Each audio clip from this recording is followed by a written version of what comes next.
try to find people, it's always gonna be something. Right. If you're looking for some fairy tale, like you said, that piece is not always gonna be we're talking there. about the Disney but fairy tale. yeah, Right? if you're looking for that, you're not gonna. But when you find that one that says you gotta do that, like okay, what are the qualities? What do you like in those qualities? What are the qualities you don't like? Well, this one right here is worth me going through maybe X, Y, Z for her because the majority of the qualities that I want, that I like, are there. You know what I mean? So her moral standards are up to par. Then those qualities could also change. Right. And they could go away. Well, yeah. And then in 15 years, that person is nowhere near the person that you met. True. What does that mean though? Mm-hmm. Well, does that mean now, okay, this is time now for me to fall in love with this person now? Or does that mean, yo, you're not the person, and this is what and this piece ain't here, and usually after 15 years, or does that mean, yo, you're not the person, and this is what and this piece ain't here, and usually after 15 years or so, and that person's different, they done been through some shit. But see, when you compromise the moral things, the morals, that's when I have, that to me, that's something that's a standard that can't change. No doubt, but I ain't talking about that. But you know, the moral, you know, the things that the principles, the principles. I talk about that. You know, if those things start to change, if I met you and you was dressing one way, that it doesn't have to be, you're not dressing like what we say, like a nun or whatever. But if you're dressing morally, you know, sound, you know, you're not all exposed. And then next thing you know, we're going together, and 15 years later, now you going out in your butt hanging out the back of your shorts. Yeah, something else is going on. Well, that's not. But is that compromising morals? Or is that her just saying, "Yo, like"? I think that's compromising morals. I think so too. You could be appealing without your body being So exposed. if she wants to do that, if that's her choice to start doing that, that's a red flag for you to say, okay, that's a red flag for me. I might not be. I agree. Yeah, you might not be my piece no more. We talk about it. Yeah, we talk about it. You know what I'm saying? We talk about it, but that's something that I'm willing not to I'm not willing to compromise on. Right. You know what I'm saying? And some people look at that as a small thing, but I think a lot of that goes along with a mentality. Here's the thing. I mean, I'm very traditional. I don't say that a woman is a reflection of her man. You know what I'm saying? Because there's two seeds that you have to plant inside of her. You truly, with that woman, you have to plant your ideology inside of her because she's a reflection on you. Right. That's number one. And number two, your biological portion. You know what I'm saying? Right. For her to give your offspring. So it's my wife. She's always, been very traditional. She has her own moral standards as well. She don't believe in this extreme feminism movement. Actually, she's highly against that. You know what I'm saying? She feels that a woman should respect the man as the man, and I try to be the man in a relationship. That's where my woman's head is at. You know what I'm saying? So that's her morals. And I wish she could have been here, man. So we can hear her say these things, yo. She don't like women like that. I'd be trying to be. Yeah, I can imagine. I can imagine, yo, but it's different. We can sit up here and say that all day, but another woman will take that different hearing that from another woman. You know what I mean? They because we say things, man, and they automatically. And there's some questions that I wrote down. You know what I mean? That I have for you. You know what I'm saying? But our communication, and I'm going to ask you something very deeply too. You know, and because I want to ask you what role do you feel slavery has played in our communication as far as man and woman, man of color? Why we can't hear each other? Why I might say something to you, and as soon as Pastor so-and-so says it, now you coming home and you acting on it. Right. But I told you, I'm your man. I'm your companion. I told you the same thing, but Pastor so-and-so or this person or that person says it, and now all of a sudden you understand it. What's going on there in that dynamic? So, you know what I mean? That could be a makeup from the slavery condition as well, on how they divided the man from the woman. Today, I feel like they're trying to emasculate the black man today. You know what I'm saying? Like I recently seen this flyer at Macy's where it showed like two women, then another picture show like the white man with the black woman, and then the final picture just shows like the white family, like father and mother. I'm like, where's the picture where the black man and the black woman and her family? Yes, sir. And I'm seeing that thrown so much on mother. Yes, I'm sir. like, where's the picture where the black man and the black woman and her family? Yes, sir. And I'm seeing that thrown so much on television and news. Sir. And I'm not, no disrespect to the LBGQ, that community, but I just feel like black men were just kind of like they're sending like nonverbal language to emasculate us. Yes, sir. You know what I'm saying? So Yes, I think sir. that's an issue. Yes, sir. But it does go back to that point, and that's why I just think. But however, there are a lot of quality women out there that always say they want a good man. They, they're on my website. You know what I'm saying? But that's a really good question. That's deep, and that does have a portion to do with the slavery tradition.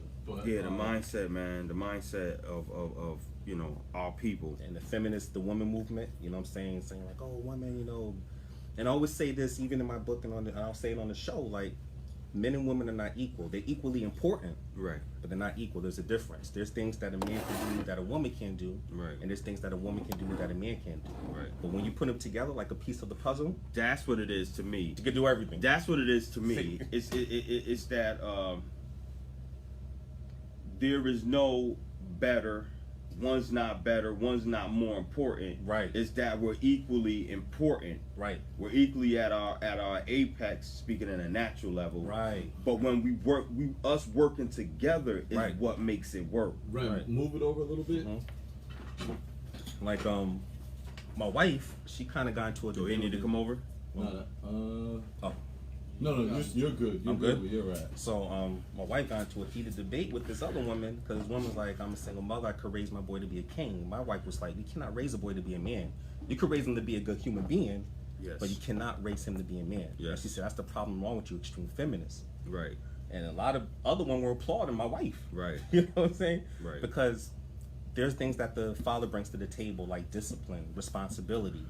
You know what I'm saying? And there's things that the woman brings to the table, like the emotional portion, the calm, the soft-spoken portion. You need both. Right. That it's a balance. Right. So right. Okay, yeah, you can move over a little bit. Just a little bit. Yeah. All right, that's I'm cool. straight now. Yeah. All right, that's good. See that right there, Rem. If you could just kind of stay where you're at. You can The mic good right here? Don't try to move. Oh yeah, you straight. Yeah, Rem, yeah. just don't try to move too much. I mean, not too much. I mean, you can move, but But in my book, I talk about Give me that. this concept I came up called a hand. But in my book, I talk about this concept I came up called the hand theory. Mm-hmm. And the hand theory pretty much means that you definitely need both your hands to lift things. Mm-hmm. But there's always going to be one hand that leads the other. Like my hand is my right hand, and it leads my left. You know what I'm saying? So there's one that's more masculine than the other hand. And that's how I view relationships. There's always got to be the man, I feel like, is the leader in the relationship. And a lot of women get this misconception that they think leading means controlling. Right. Not at all. Leading means that you get your input for your wife and you're leading the family in the spiritual context in a loving way, in a respectful way that will benefit the whole family dynamics. Right. And then I come at brothers, man. Brothers like, oh man, I'd rather just be dependent or just don't do anything than not ambitious. And I'm like, listen, if you can't lead yourself, right, you can't lead a relationship. Right. You got to have a purpose. You got to have a mission in life. Yeah, and sometimes we gotta realize that leading as well means like shut the hell up. Like you better understand the wisdom that's coming from that woman when she's operating. When we're operating at those levels, you better know when to just shut up and hear her wisdom, digest it, and operate off of that. You know what I mean? Because like you said, it works best together, man. There's no that guy, and I'm with someone who I called a feminazi. I termed her that because I use that term a lot too, because so many of her other qualities, though, is what I love. You know what I mean? So many of her other qualities is what I truly love. So it's like I decided that all right, I'm gonna deal with that.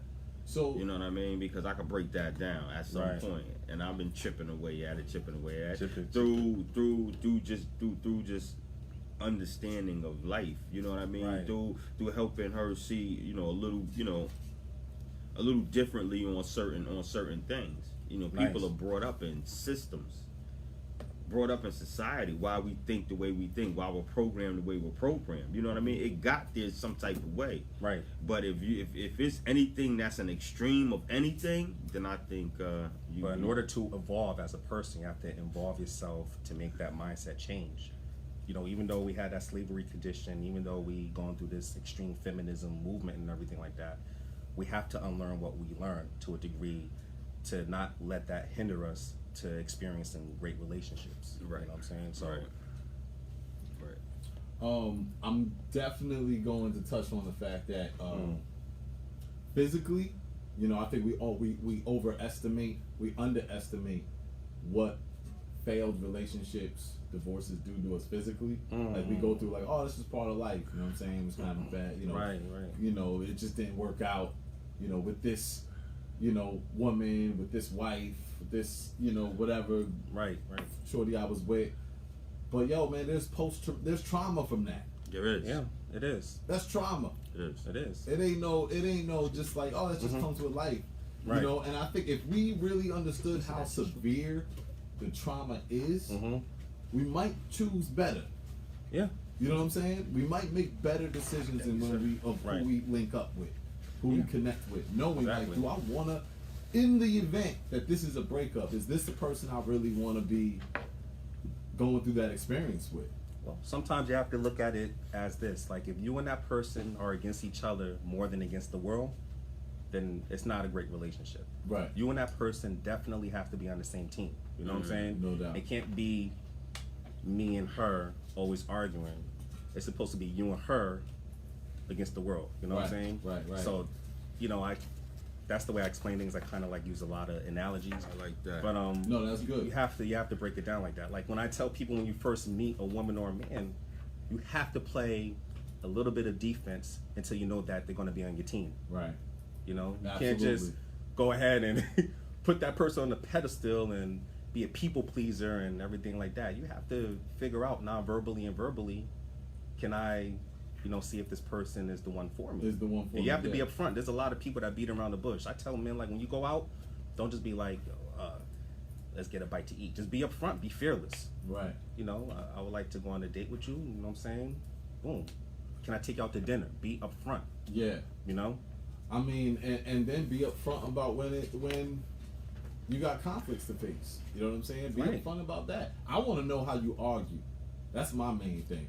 I don't believe men, in my opinion, my perspective, men do not argue with women. I feel like when you have a great woman, you come across with a spirited debate and a disagreement, but not arguing. You know what I'm saying? I feel like don't.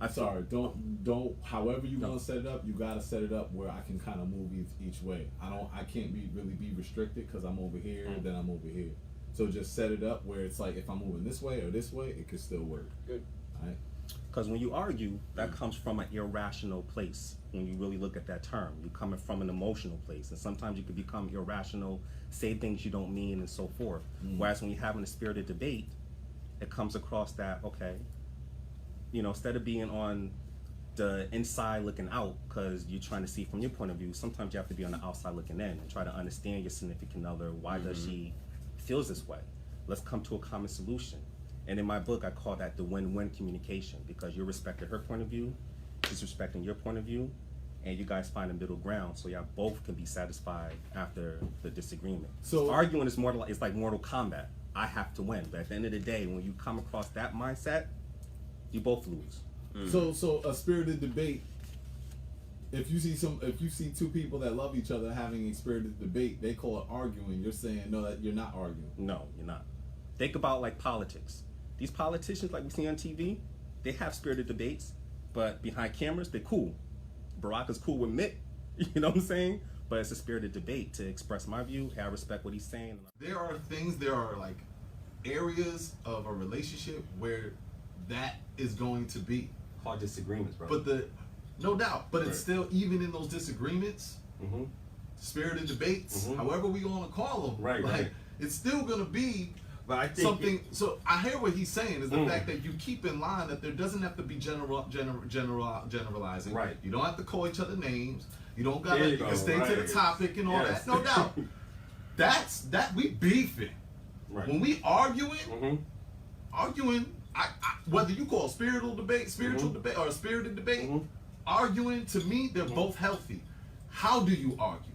If you argue in a way where you start to call me names, I'm generalizing you. You always doing this. You always doing that. Or every time. And we want to use these words. We want to generalize. Now you're going off topic. Right. But if we could stay right here and have this and be okay with this, we okay with this. But I think that goes to his point. And have this and be okay with this. We okay with this. But I think that goes to his point of when we have to really start looking at what we're calling it. If we're Nice. arguing again, because I'm seeing that it does make a difference. So if we're arguing as opposed to a spirit, I want to know how you argue. I know women. I have. You know, like even with the woman I'm with now. Right. If we argue, we don't go off topic. We don't generalize. She don't call me a name. Right. And if she do, she know. Okay, I'm out. Like we gonna fall back right now. Right. Because now I just went here with it. You know what I'm saying? I know how you argue, but then I know women that when we end up getting in those, it's like you going off on every single time. You always want to hold up, man. But that's argue, and I agree with you. Like You going off on every single time. You always want to hold up, man. But that's argue, and I agree with you. Like spirited debate, that's why I call it. It's growth when you have that. There's 4 basic forms of communication. You have your passive communication style. You know what you're breaking down, like how the woman was going off on you and everything like that. To me, that's an aggressive communication style because they're going into attack mode. And I can't. They're irrational. We can't do that. The best communication style that a healthy relationship have is assertive, meaning that you respect that person's point of view and they respect your point of view. Right. There's the middle ground that you guys come across, that you compromise, because every relationship, you're not going to agree with everything, but that's where the compromise comes into play. Like me and my wife, I've been with her 5 years, and I tell you, I kid you not, man, we had like only 3 irrational arguments during our time we've been together. You know what I'm saying? Because we know, like, when we have a disagreement, we look at the evidence. I try to figure out why she feels this way, you know, and she try to figure out why I feel this way, and we come across to a way like we both are satisfied from that little hump in the road. And I think that's great. That's why I said I want to know how you argue. You can say I want to know how you do a spirited debate. That's cool, you know what I'm saying. But I want to know how you when it's hot and we going through some things. I want to know, how do you handle that conflict with me? Right. How do we talk that out? Right. And if I know that your way of arguing is being that way, Aggressive, yes. then it's like, and you gotta like go somewhere for like a couple days and then come back to talk. It's like, that could work for some. It can't work for me. Yeah, I mean, I gotta be able to, you know. What's the some people, definition of arguing? Because I don't know, man. I just feel like in the nature of that word creates a certain type of atmosphere, and I understand what you're saying too, Jay, because it really does hinge on how somebody labels something. You know what I mean? I agree. It hinges on that, but at the same time, I understand what you're saying, because I feel like that the nature of that word arguing automatically creates a certain type of atmosphere. I don't believe so. I personally don't believe so. Because that's a natural thing. We are going to argue. No, we're gonna have spirited debates. Okay, cool. Still arguing. However, the problem is you, not me, maybe others associate arguing with beefing. We gotta now What's the definition of arguing? I don't care what the definition is. What I'm saying is, but the definitions of things carries things. Well, you can't necessarily say that, because somebody could say judgment and opinion is different as far as definition. You Yes, know what it I'm saying? is. No, Yes. but what I'm saying is people see it different. My thing is, you can't. If you're gonna say somebody, as soon as you say arguing, people aren't associated to a fucking definition. They associate it to the fact that, like, yo, how do people beef? Or arguing, we beefing. We arguing, we beefing. They associate it with that. I don't. We are going to argue. That's a common natural thing. It's natural. How do you do it though? That is not in definition. That's something that's experienced. And unfortunately, people don't know how to argue. Yeah, They always want to just attack. And it's like, yo, we don't have to attack. I think when people understand it and look deeper into it, then they'll have a better combination what the relationship is. Because if you're with someone that is an aggressive communicator, in other words, they're just violating your rights and your opinions, and they don't even give you a word to say, and they're constantly interrupting you, then sometimes you have to evaluate the relationship and be like, yes. But there are some people, like you stated, like when they get very heated, maybe their the individual thoughts, like, I have to calm down, take a deep breath, come back, and try to compromise. Yeah, we're gonna 40 seconds, so you can put your headphones on. I'll let you know. I'm gonna go like that when we hot. Okay. Right? And that means the mics are hot, so if you talk. Okay. That's more for him than you, though. Okay. I don't talk. Because he be talking. On air. He be saying some inappropriate stuff. On air. Talking about, I want to touch your leg. She was her You remember pants, that? Her pants was soft. I want to touch Her your pants, she had leg. on the pants that looked like soft and. And he said it on air. Wow. Oh yeah. Well, you We know. trying to have a conversation. It caught me at a glance, but it wasn't as. All right, Mike's going hot. Okay. Mm-hmm.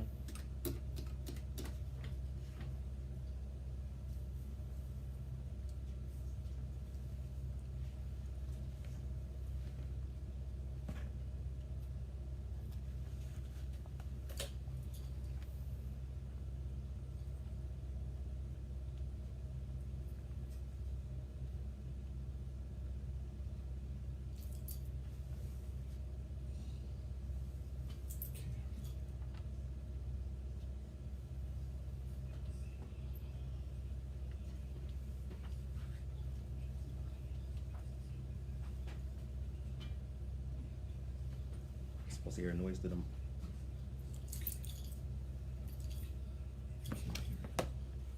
Can you hear it? You can hear it? Buzzing. Can you hear it?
.3 WYBC, the rhythm of the city and home of the Juan Castillo Morning Show.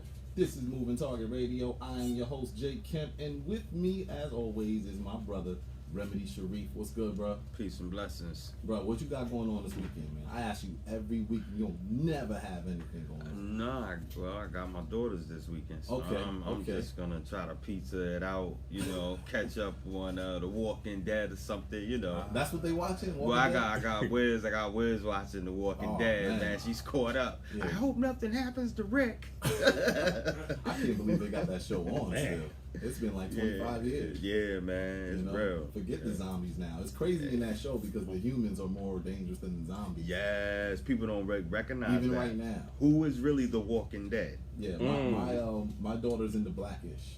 She can binge watch Blackish. It's a great show. Oh, it's amazing. We have Yes. some great conversations on that. Well, welcome New Haven for joining us. All right, we got a really great show today. We're gonna get right into it because Yes. if there's one thing I know we will always experience in life, it is relationships and breakup. We will always experience that somewhere. Yes, I don't think I've met anybody that at one point in their life has not experienced that process of post breakup or post divorce. Right. And all the things that we think about, all the things in society that we talk about that affects our mental health and our physical health, we rarely talk about how post-relationship, post-breakups, and post-divorce are traumatic and really do affect us. Right. Depending on when it happens in your life, it might actually set the trajectory of the rest of your life and how you choose, right? So today we're going to talk about the healthier way of choosing the people that we're with. And if we are with people and we're going through rough times, what's the healthy way of managing that stress and those challenges without having to experience the bad breakup, the trauma. The trauma. Right. So with us, we have author of Dear Sisters, Dear Brothers, Dear Sisters, Listen Up, Treamell Lawrence. What's Salute, good, bro? man. It's a pleasure to be here. Thank you for having me. So happy to have you here. I've been hearing a lot about you. A lot of people say, yo, you gotta have him on your show. I just didn't know. It wasn't the time yet. We had other issues we needed to really address. Of course. But I feel like we need to start looking at the things that we might not talk about a lot that are affecting us. And I believe relationships, how we involve ourselves with intimacy, how we give ourselves to people, how people give themselves to us. We build as a people, right? So I'm really happy to have you here. Thank you, man. I'm happy to be here. And whoever was kicking that, absolutely, we build as a people, right? So I'm really happy to have you here. Thank you, man. I'm happy to be here. And whoever was kicking that verse before the show begins, we need to get back to purity. That was Doc Banff, Black Nerd. Almost, man. I gotta ask, why do people, in a perfect world, I would say, when you have a conflict in a relationship, you can say, hey, listen, this ain't working, is it? Nah, it's not. All right, cool. This was a great experience. Enjoy your life. I'm enjoying mine. Keep in touch if you want, but we just gonna call it quits here. Right. And we end it like that. In a perfect world, that would happen. Perfect world. Right. Never.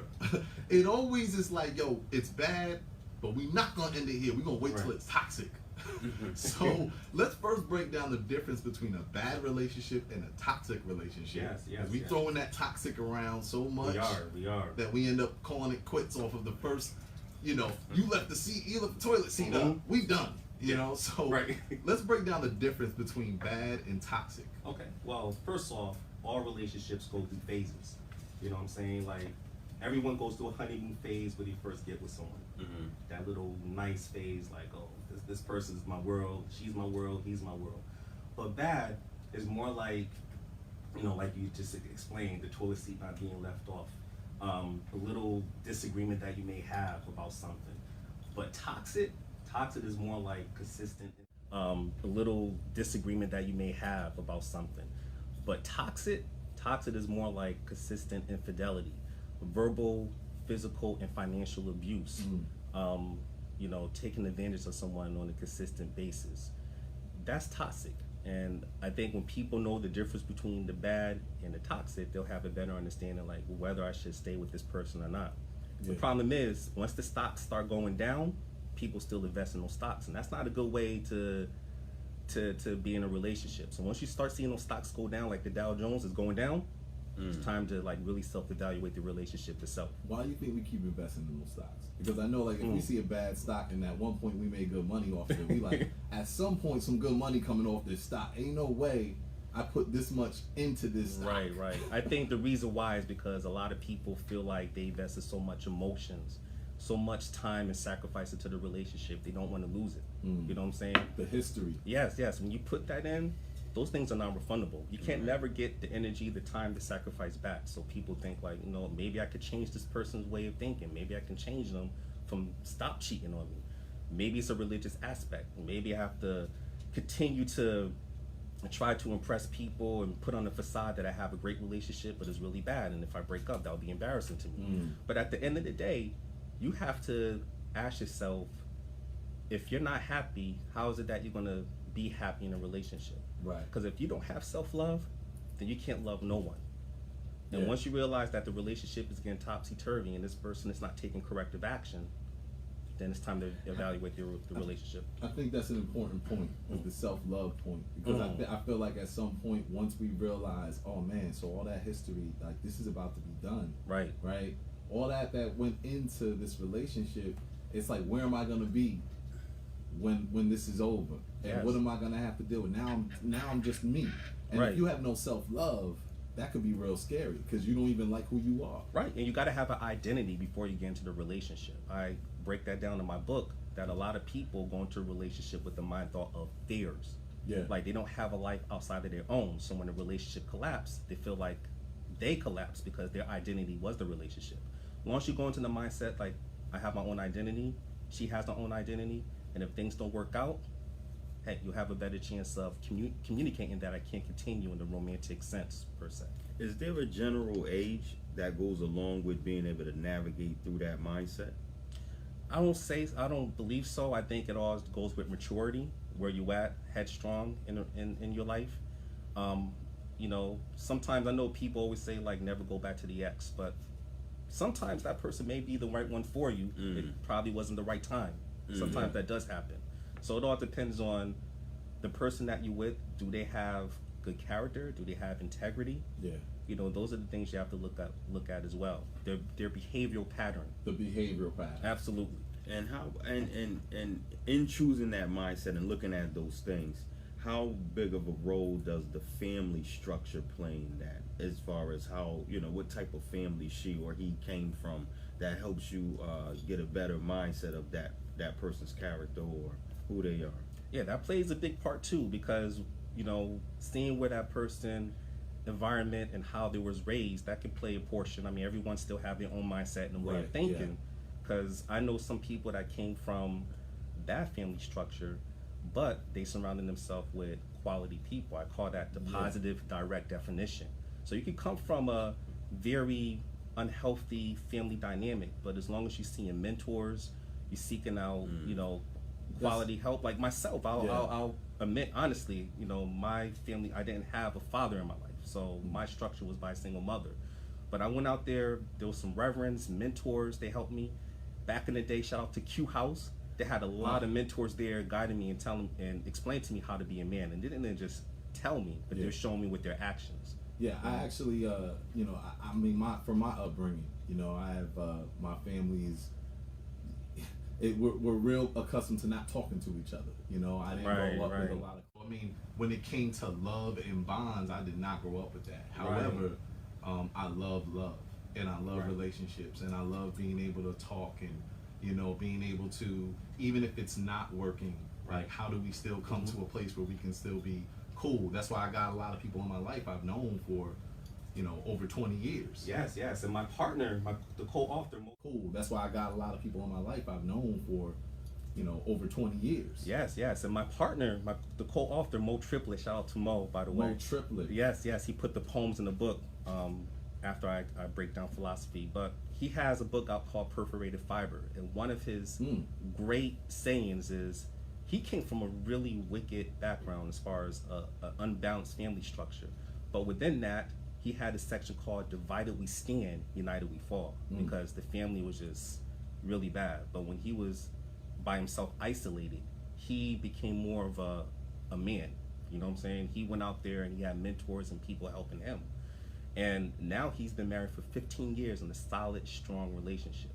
You know what I'm saying? So family can play some sort of a dynamic. It all depends on how much they influence you, but you as an individual, that's where that really boils down to. So I want to, you know, I love, and I told you, you know, one of the mistakes I made was I did not read the book before the interview. Couple in the book, you know. The fly couple. But just when I went to the first chapter, it said the first chapter was lust. Yes. Why did you start with that for the first? I mean, it's obvious. Notice how the voice got lust. First chapter was lust. Yes. Why did you start with that for the first? Notice how the voice got lust. Yeah, that's it. Like lust. Yes. You know, lust has to be like lust. Right. So why did you start with that verse? Well, the reason why I start off with that chapter, because it's a large percentage of brothers that when they first meet a woman that they're so attracted to, you know, the way I think about it is you have to be immune to her beauty. You know what I'm saying? You have to get to know who she is underneath her beauty. And once you get to know her and see the compatibility and see if you guys have chemistry, then you know you can go into that direction. But you know, a lot of brothers just are always consumed with just the physicality portion, and they ignore a woman other attributes. So that woman can be very well, be deceitful. You don't know. She could be a psycho. Yeah. But you probably ignoring all that because you're just lusting after her. You're just attracted to her beauty. Like, you don't even care. You're putting her on a pedestal. Yeah. You're giving her all this extra attention. You're taking her out to expensive restaurants. But you haven't really learned what are the small habits? What are the right. like we were talking about before? How Yes, do you yes. argue? You know what I mean? Right, which is very right. important to me. Like Absolutely. I want to know how you handle conflict. Right. And you're not looking at any of that. Right. You're I mean, just one of the lusting. small habits you can pick up on certain women, is she confident or is she conceited? You know what I'm saying? Yeah. To me, confidence means that, you're 100%, happy within yourself. You know who you are as a person. Being conceited means that you're better than everybody else. Right. You know what I'm saying? So Right. if you come across a fly woman and she just, very, very conceited and she's downplaying other women and she's saying, even if she comes across another gorgeous woman and she has something foul to say or anything in that negative light, those are some signs you could pick up on. You know what I'm saying? If you non-verbally, if you're on a date with her, she's always on her cell phone or she's always looking around and scoping the area again, not giving you her divided attention, even though she's hot. Yeah.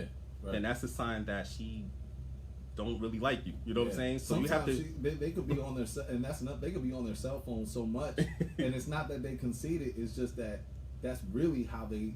Like that's really where their mind is at. Right, Their mind, right. They'll talk to you through phone. They'd rather text with you, conversations and arguments. They'd rather, Right. That's in the day that we live in.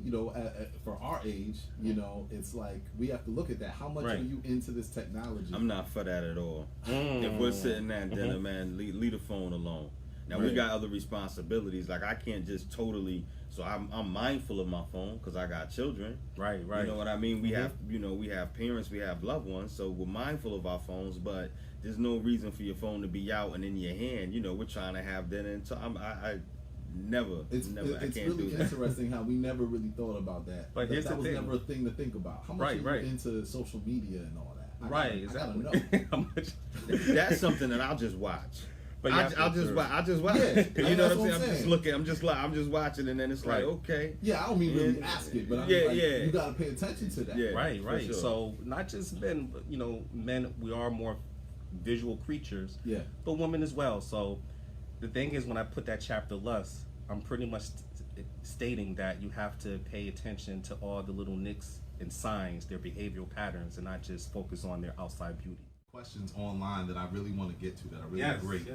Salute to Vernice and Cherie, El Dorado. Salute. All y'all tuning in. They love hearing the black man perspective of this. Because, shout out to them as well. Yeah, absolutely. So, you for the orders of the chapters here, you got lust, and then belief. Yes.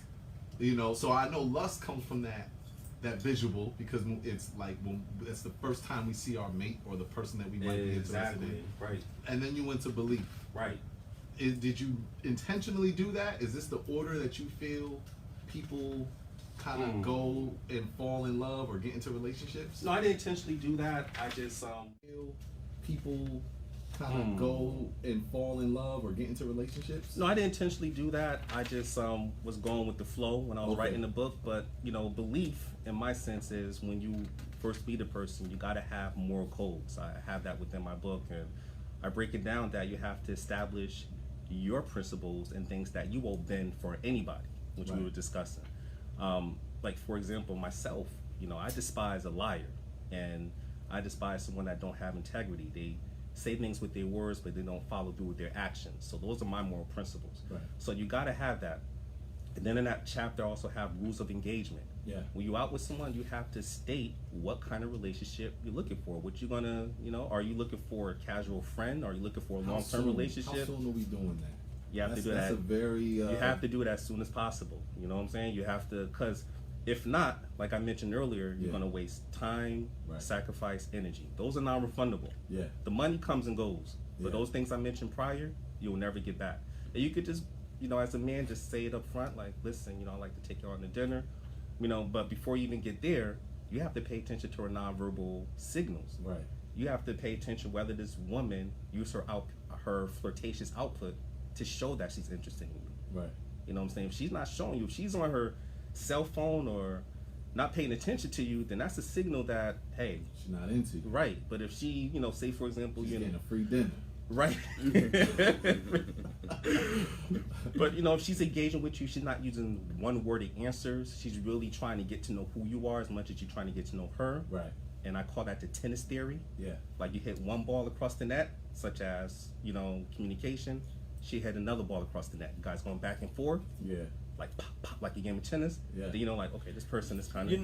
And what you're saying, is it possible that some people don't know how to communicate, or when they get nervous, they do? That's like when somebody gets nervous, they might laugh at things, or so can we misconstrue that you're on a date, with a woman and she gets on her phone because she's into you, but she gets on her phone. His mother, when we first met, our very first date. Right.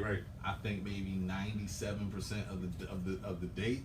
Maybe I'm a little exaggerating. Right. She was on her phone, know. But learning and getting to know her and knowing her for so many years, I realized that's just how she kind of is. She's more introverted, being on the phone is like a normal thing. Even when it comes to conflict, sometimes texting is just better with us. Right. So you're right, Rem. Like that could just be the way somebody is, So how do you gauge that? I would say, for me, I disagree. I don't think texting is the best suitable way of doing so. I think that when you communicate with someone, you can feel their emotions. You can see their facial expressions. Texting, you can't get that. Yeah, you know what I'm saying? You can't get the emotional feedback. Right. But there's some women out there that will test you. You know what I'm saying? And if she tests you, that pretty much means that she does like you. Right. Sometimes women will test you just to see how you do react. What's your emotional test? What you mean test? Like I'll say, I'll give you an example. Yeah. Test to the degree, like, you're out with her and maybe she, during your conversation, she say, hey, that guy, Mark Anthony, that singer, he's a very handsome man. Now, if you're the type of man that has a very, she say, hey, that guy, Mark Anthony, that singer, he's a very handsome man. Now, if you're the type of man that has a very high emotional intelligence, you're gonna probably say like, yeah, I think he's a handsome man too. You know what I'm saying? It's not gonna bother you. Right. But if you have a low emotional intelligence, what, Mark Anthony? You talking about Mark Anthony? You're not talking about me on a date. Right. You start yelling at the waiter and everything like that. Yeah. She's testing you just to see how you are as a man. And she's like, she's like, wow, this man, I don't know if I could see myself with a brother like this. He's just getting, wow, he's not secure within himself. Yeah. Right. Or if another man is looking at her, when he's like, man, I see that man paying attention to her. You know what I'm saying? And she's getting upset. He's getting upset because another man's looking at her. He doesn't take it as a compliment. Right. Women would test you just to see how much, a man you are. I would just, real quick, I would just like to also, so in that understanding, it is a difference, though, between another man looking as in a compliment looking or looking as in being disrespectful. You know what I'm saying? It gets to that point, you know what I mean? Even you as yourself with that woman, it's a difference when you look at a woman because you're complimenting looking, you see somebody, but when you start staring becomes gawking, a little bit. You're crossing certain lines now. Where I have to disagree with you, brother. I mean, to me, I feel like as long as you know the kind of woman you have and you're secure within yourself, a man can gawk or look whatever. But as long as I know the kind of woman she is, she's very loyal. On to me, to be honest with you. Yeah, it is because I take it as this. You know what I'm saying? You won the championship belt.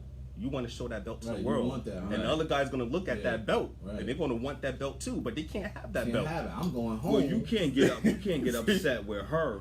Nah. You can't get upset with her. But what I'm saying is because you show a type of reaction toward that makes it to whereas, how were you viewing that? You know that, Mel? I mean, my thing is, my wife find it very attractive that I'm secure within myself. I mean, even on social media, like her pictures, she get all these likes from guys, and guys say comments like, "You're so beautiful, gorgeous eyes." And you know what I do? I hit their like what they say about my wife. And my wife was like, "Wow, you know what I'm saying? You're just a very confident dude." Because I know at the end of the day, she's mine, man. That's my wife. Right. You know what I'm saying? We're gonna have have fun. Yeah. I mean, it's just a turn on to her. Yeah, and it's a turn on to me. Honestly, I would probably, buy a outfit one time, lay it out, say, "Listen, I want you to meet me at such and such. There you go. Sitting in the corner. I'm gonna be watching dudes approach you, and right, I'm gonna go home and we gonna I want to switch gears real quick because we're talking about women testing us, and do you think women are too accommodating in relationships? Do you think they're more accommodating than men? That's a really good question. I think in some circumstances they are. I'm gonna say no, but go ahead. Oh, he's gonna say no. It all depends. I mean, I think a lot of women, a large percentage today, we're in this society that women should now approach men. We're in a society now where women should propose to men and things like that. I don't agree with that philosophy, but I think it puts them at a disadvantage because they're not allowing that man to put in the effort to show you how much he's engaging you, how much he's interested in you. I always feel that the man should be the one to initiate, to start the courtship. I think that's just traditional, how we're supposed to be. Right. And, and I think the 3 zones that I explained in my book, I talk about the friend zone, whereas there's no intimacy, you really engage and get to know each other. The second zone is intimacy, and that's when you really guys start knowing each other a little bit further than that. And then finally, it's the physical zone. That's with the physicality that comes into play. So it's sort of like mathematics. You can't just do one step, 2 + 2 = 6 or something like that, because it'll turn off topsy-turvy. You have to just go through that mindset, so that way you're not slinging your body left and right. For the women out there, shout out, y'all women out there slinging, thinking you could turn a fling into a ring. A large percentage doesn't work that way. So I think depends on the individual, but they can come across accommodating. I like that you said a fling to a ring, right? Is that possible? I mean, very small percentage. We know it's possible. It is, absolutely. But I guess we know what the conflict is, but I don't like the term, can you turn a quote unquote hoe into a housewife or a husband? I don't like that term either. I don't like that, But why don't I like it? Why are we not liking that term? Well, because it's first of all, why does the hoe always need to associate to a housewife? Could be a husband. That's number one. Yeah, no, it could. So there needs to be a little bit of a gender neutral term, for that. Right. But then on top of that, I think the idea of what we call a hoe has just changed since the 80s. You know what I mean? A hoe or 90s. A hoe was, somebody sleeping with multiple people. Now, it's not that abnormal to have a life of when you're single where you but I think to me that's kind of like the scary part is when you're still a hoe. I mean, I understand what you're saying, it's changed, but it's still, let's not because society has normalized it, let's not let that normalization of it put us like everybody's like, okay, it's good now. It's still, you still that quote unquote. So with that, as far as like the idea of normalizing messing around and messing with different people, I know for me as a man, I had to go through a phase where, yes, I lived that single life, and I was tired of how I was viewing women, Not to say I was disrespecting them, but I wasn't allowing an engagement of the minds first, to take place. So I needed to change my lens. And at that time when I did, Jay-Z dropped 444.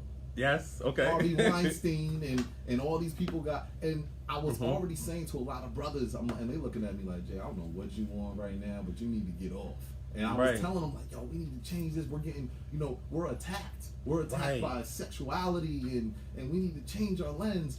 What do you think about men having a time in their life when they need to completely fast and re-envision how they see women? I think that's a good idea because I was at that point too. I wasn't being disrespectful. I let them know up front when I was rotating women that I'm just dating. You know what I'm saying? But, I came to realize that once you have a quality woman, that quality woman is better than 20 women out there because she has everything all, as just everything that you're looking for. Her physicality, her beauty in and out, her soul, her energy.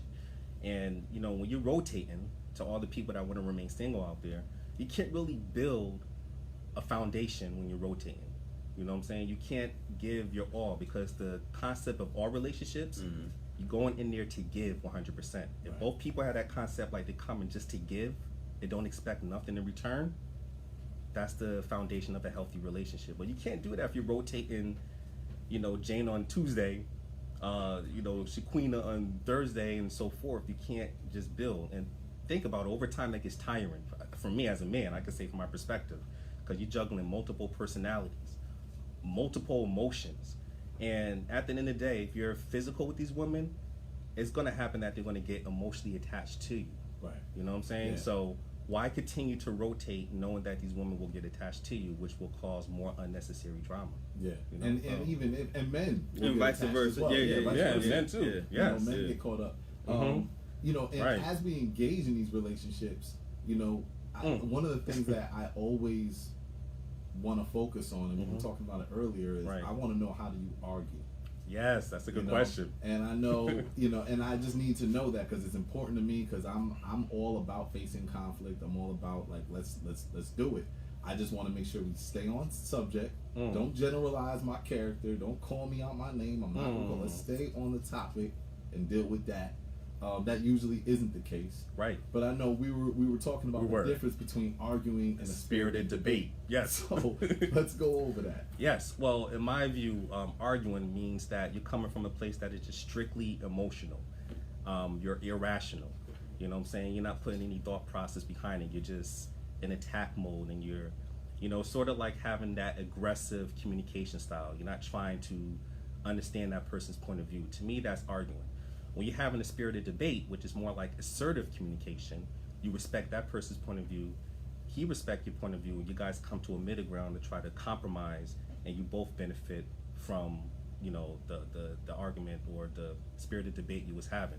So I think that's, you know, when we put a definition behind it and put in the presence, then you have a better way of how to navigate the terrain when it comes about when you have certain conflicts, because conflicts is good.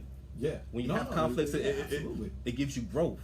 But like you stated, how do you do it? How do you handle that? You have to understand the 4 basics. Like, the first basic of spirited debate is passive communication. Passive communication is like you're just in this shell like a turtle, and that person just, you know, you don't have any say, you don't have any rights. You know what I'm saying? Because you're afraid that person's going to leave you if you stand up for yourself. That's passive communication.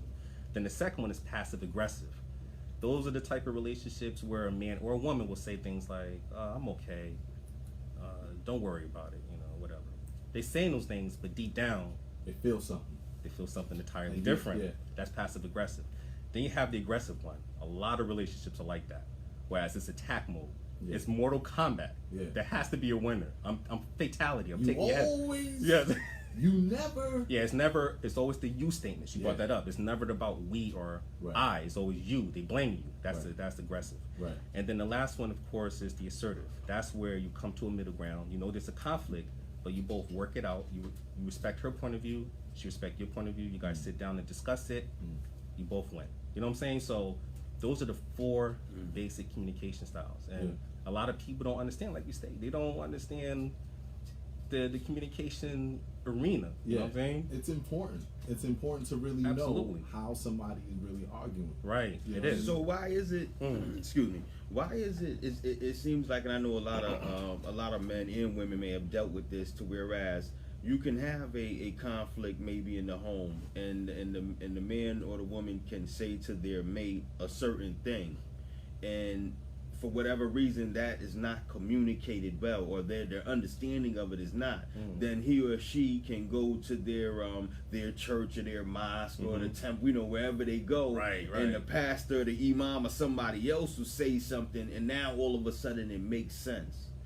So you're saying when I said it, you couldn't hear me, but now the pastor said it. Now the pastor said it. Now all of a sudden you got it. So now there's a question of how much respect do you really have for my view? Right. But that's the thing. It's like, I feel that the woman is the reflection of the man. That's my personal view. But I always state that within the home, as long as you guys, and you know, I don't ever tell people to put their business out there, because when you put your business out there, it kind of like disrupts the relationship. But when it gets that heavy, and you can come to somebody that you can trust, there's nothing wrong with having someone to play the middle ground if it gets to that level. Right. But most of the times when you have respect for one another, like me and my wife, we assertive communication, it never gets to that level. We hash it out, and we work it underneath that one roof. So you're saying, to a degree, if he or she cannot hear the other person, and it may be easy for them to hear it from somebody else and then act upon it, there's a certain level of respect that's not there for each other? It can be, but when you have that middle person, maybe they can explain it to a degree, communicate to a degree why this person don't see that point of view and so forth. You know what I'm saying? So those are when it gets really hot and heavy. I've seen situations like that. In fact, I'm helping a couple right now. But at the end of the day, you still got to have respect for each other. Yeah, that's the most key element. And a lot of people get into relationships not respecting their significant other. They will argue. I see people that will argue, losing the respect. Yes, somewhere losing the respect, and you have to get to the source.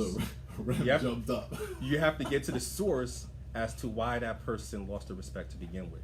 So, and on the level of communication, staying with that and respect and all of these things, right? So we're dealing with a new age mindset. A new, society has people mindsets in a whole different place when it comes to, and I'm gonna say especially with the way women of color look at men of color. And I want you to help us get an understanding of the difference between a man that they say they don't want to coddle a man, and that absolutely shouldn't be done. Right. What's the difference between the coddling and a man that wants to be encouraged? Nice, good question.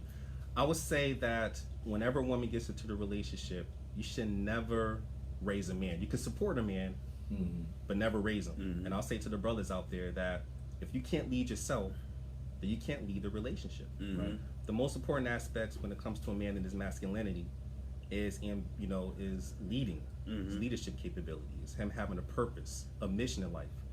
And if you don't have a purpose, then you are going to be the type of person that ends up in a mother and child relationship. Right. When I say mother and child relationship, I'm referring to you're 100% dependent on that woman.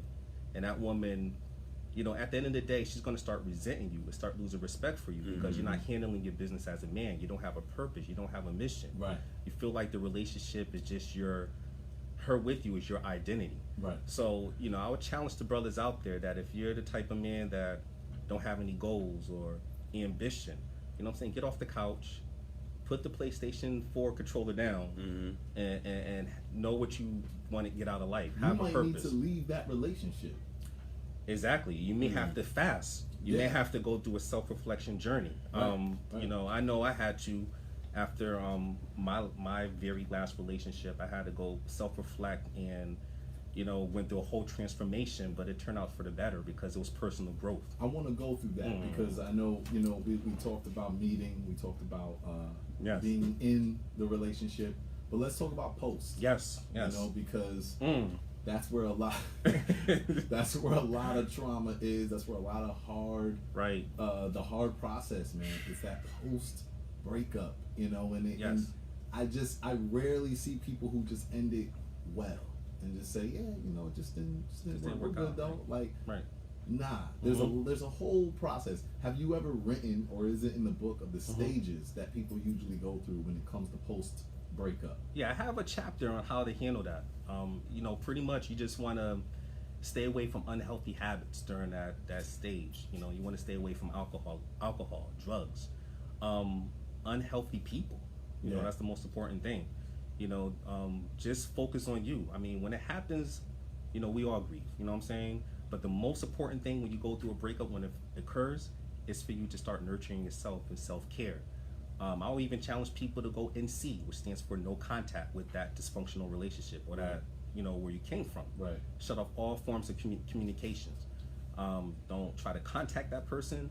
Just start working on you, what I'm saying? Because right now, that bottled water is depleted. Yeah. You got to go somewhere to get it filled. Exactly. So do you think it's more common for women to go through this process better than men? I feel like men usually take the post breakup as like, I'm gonna put on Usher. You don't have to call. Like me and my boys, we going to the club. We about to get right. I'm gonna live this life forever, and then finally meet someone. And when I'm ready, from my perspective, I think brothers, when we go through a post breakup, we're trying to we're not trying to get into another relationship. We're just going out in the field, or we're just trying to self-evaluate ourselves most of the time. For women, I'll say that women always have a backup brother somewhere and they'll just whoa. You think so? A large percentage will have, because they don't give themselves time to heal at all. You know what I'm saying? So there's always that it's one dude somewhere that's because if this really goes south, they don't ever give themselves time to heal. Not all of them, but most of them. Right. It's like having a sprained ankle, and they get off the, and they want that ankle to fix right now. Yeah. So they just think like the next relationship, this person will fill the void from a last one. You know what I'm saying? I'm escaping a dysfunctional relationship.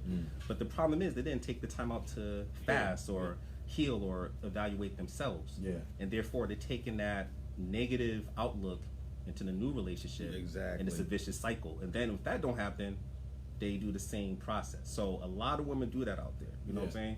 And some men do it too. Not everyone. That's why I say a lot. So I'm not generalizing. Yeah. But not just women, but men do it too. You know what I'm saying? So you have to take that time to like focus on you, self-evaluate. Like what was my role in the relationship? Was I too needy?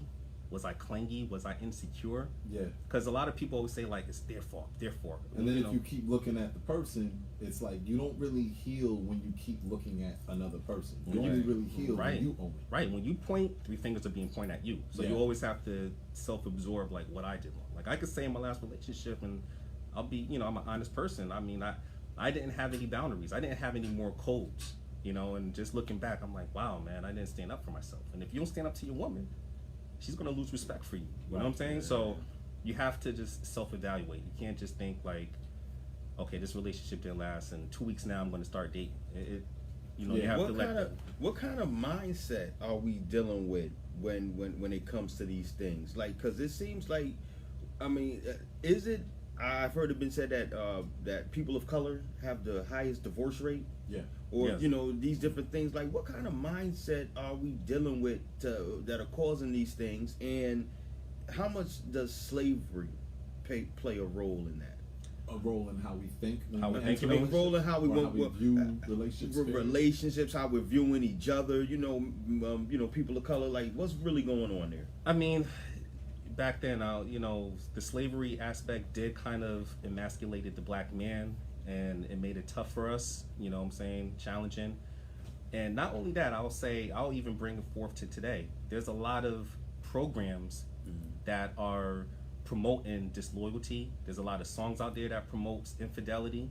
These reality shows, I'm not going to name them, but when you look at them, they promote aggressive communication behavior. Yeah. And they try to glorify that it's okay to, what's the saying, cuffing season, that it's okay to do the cuffing season. Or I'll see a show with one man and 16 women competing for that person, like the Hunger Games. And when people get into that mindset with slavery and today's day and age, it does affect them. Not unless they go out there and read books, get self-help books, or surround themselves with quality men to really break it down to them, which isn't common.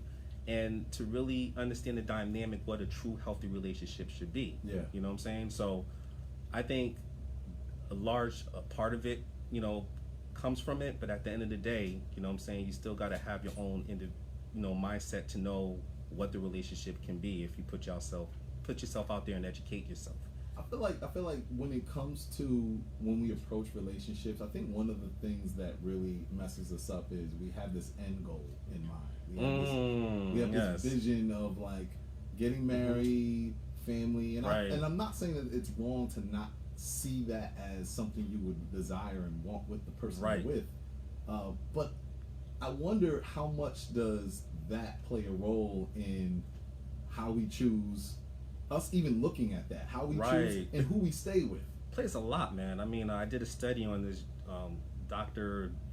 Albert Bandura, and he talked about social imitating theory. And pretty much he did a whole study, whereas when people just don't have media literacy and can't tell the difference between fiction and facts, and you see these shows, they put that as part of their behavioral pattern.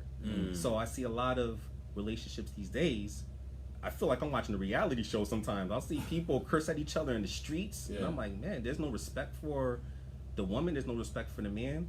I see women as online on social media, or I got like all these this other man, he's lined up, and this man saying I got this woman lined up. It's almost becoming as if that's the norm. We're, you know what I'm saying? We're reflecting what we see. Exactly. Yeah. You know what I'm saying? Like back then, in our era, you know what I'm saying, they had shows like Family Matters. They had shows like, you know what I'm saying, Claire Huxtable. She was a very beautiful woman, but at the same time, she had respect. You know what I'm saying? Right. But now that's replaced with a lot of reality shows that's doing the opposite. Right. Yeah. You know what I'm saying? So do you feel as though when it comes to men and when we start to get it, like I said, Jay-Z dropped 444. Yes. But he was like 60 by the time he understood, Right. who Beyonce really was. Right. Right.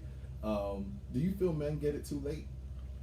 I mean, some do, but it all depends on your mind frame and where you at. Like for me, I got it pretty early. You know what I'm saying? I got it like 10 years ago. I didn't wait till like I'm 60 or whatever. But it all depends on the company you keep around. It all depends on where you at as far as like, do I want to continue to like juggle multiple emotions, multiple personalities, or do I want that one woman that can be my queen? That woman, right, where you're growing. It's all a maturity level. So myself as an example, finding someone that you can build with is 10 times better than juggling. Because to me, sex is overrated. Because that's just a small portion of the relationship. The huge part of the pie of the relationship is your compatibility and chemistry. That's what really matters. And you have to look at it. Do I want to be with someone that I can see myself, I can like and have a conversation with, and I can build with? Because if you're just with someone for just the sex, I told this woman that that I was dating that sex is not gonna keep me. She didn't believe me. Oh, you was flat out, you was honest with her. She didn't believe me. Yo, oh yeah, bro. I came into that understanding after divorce and everything. Yo, I don't got no more time to waste. As you said, we can't get back all of these things. You can't. I'm just straight flat out. No doubt. Yo, sex is not gonna keep me if that's what you think. And she thought that, but not together to this day. So just to so women definitely disagree with you that women a lot of times have a backup. And just to make it clear, like he said, not all, but at the same time, it was said that there could be a man that's observing your girl, right? You know what I'm saying, and vice versa, and reserving the relationship, right? You know what I'm saying, and vice versa, and women could say, "Oh, well, I didn't know," and men could say, "I didn't know." Right. I feel like you kind of knew, you know what I mean? I agree. But it goes vice versa. Right. It's about both not really acknowledging who you are with, right. You know what I'm saying, and knowing that somebody is out there that's looking, saying, "Man, I love him." You know what I mean? And somebody's like, "I love her." You know what I mean? Or I would love to. Or I would love to. No, him, no her. Yeah, I mean, especially in this generation, because a lot of men don't know that sometimes when a woman does break up with you, she already has broken up with you emotionally wise, and you don't even know it. So that's whoever disagree with that. I'm stating that when a woman breaks up with a man, they already emotionally have left the relationship. So when they do physically break up with you, it was already gone. So that's why it's easy for them to keep it moving. Right. But not only that, even if it's subconsciously, I could see why. I see the understanding in saying that they may already have somebody. Right. It's not a conscious thing that you already have somebody. Right. But It could be. Left. It's you've already left, and subconsciously, there's already been somebody there whispering. I mean, we know, you know what I'm saying? I know. That whisper, whether it's a coworker, whether it's a friend that just cares, whether it's the cousin, it's somebody a friend on the of a cousin. sideline, like, man, listen. Especially if you're the type of woman you need to get out. Especially the type of woman that you say all these things to that particular person, and that guy's like, man, if he was with me, I can. So real quick before we wrap up, go to Amazon.com right now. I know, bro. That was quick, brother. Oh, can you just let everybody know where to get this book? Yeah, you could go to Amazon.com right now. It's available in Kindle, format, as well as the hard copy itself. And please come out to support. And also, I have a website. If you're looking for a relationship, it's called dbdssingles.com. So join today. Got all the free features, FaceTime, instant message. You will love it, man. You'll find quality men out there.